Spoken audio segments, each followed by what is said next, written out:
So here is how you can delete thousands of emails on the iPhone. Let me guide you through it. If you're first time on Foxtecc, you can subscribe and we can get started. So what I'm going to do is, of course, open the Mail app from Apple. As you can see, I also have Yahoo Mail or even Gmail, but I'm going to focus on the first one made by Apple in this video. And when I get inside, you can see I have literally thousands of emails available, right? So you can see I have inbox full of 7,000 emails, and I have the all mail close to like 14,000, right? So I have the ability to get inside my inbox like this. And in order to select a few of them, I can tap on the select, of course, and tap on them one by one, but that is really time consuming and kind of long to do.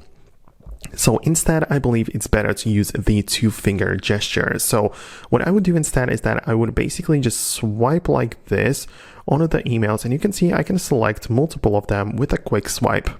But not only that, I can also go below and just hold it in here, and you can see it is selecting all of the emails very quickly.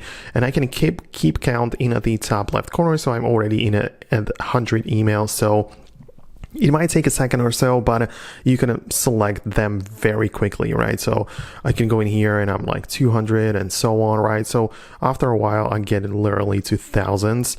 And the point is that once you have it right here, you can hold it down on them and click on the move messages, right? So you can click on move like that, because we simply do not have the option to delete them right away. So at first, we have to click on move and move them to the trash folder. Right, so that's the first step. I'm going to move them to the trash, and then when I come back to the mailboxes, find a trash which contains 295 emails currently.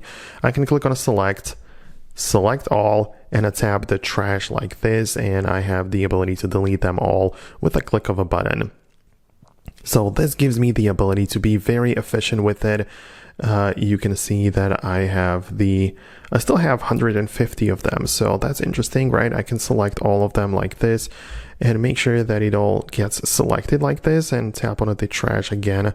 And then now it should be fully empty, right? So that's how you can delete emails, potentially even thousands in bulk with a few clicks. And that is how you can manage them. So let me know your thoughts and opinions about it below. Thanks a lot for watching, and stick until the end with me, and I'll see you in the next videos as well.